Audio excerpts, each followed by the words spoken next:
విశాఖపట్నంలో కరపత్రాలు పంచుతున్నాను. ఒక అతను నా చేతిలోంచి కరపత్రం లాగేసుకున్నాడు. లాగేసుకుని నలిపేసి పడేసి నా వంక ఎర్రగా చూస్తున్నాడు. ఎర్రగా చూస్తూ అన్నాడు, ఇందులో దేని గురించి రాసి ఉందన్నాడు. నన్ను అడిగే బదులు చదవచ్చు కదా, పడేసేసి నన్ను అడుగుతూ అన్నాడు. అంటే అన్నాడు, యేసుప్రభు గురించే కదా అన్నాడు. ఆడే యేసుప్రభు గురించే కదా అన్నాడు. అవును యేసుప్రభు గురించే అన్నాను. నీకు ఆయన ఎలా పుట్టాడో తెలుసా అన్నాడు. ఎందుకు తెలియదు తెలుసా అన్నాను. చెప్పి ఎలా పుట్టాడు అన్నాడు. కన్య మరియ పరిశుద్ధాత్మ ద్వారా గర్భం ధరించి యేసుని కన్నది అన్నాను. నీకేమైనా మెంటలా అన్నాడు.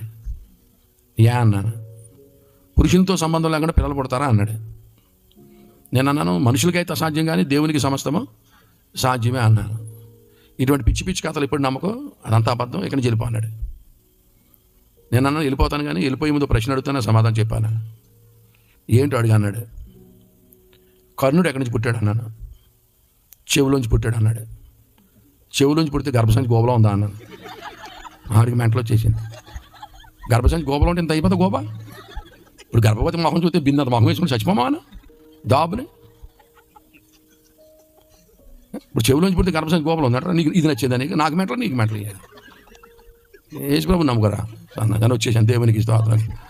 హల్లెలూయా. ఏదో పెద్ద లాజిక్ అనుకుంటారు ఏంటోనండి.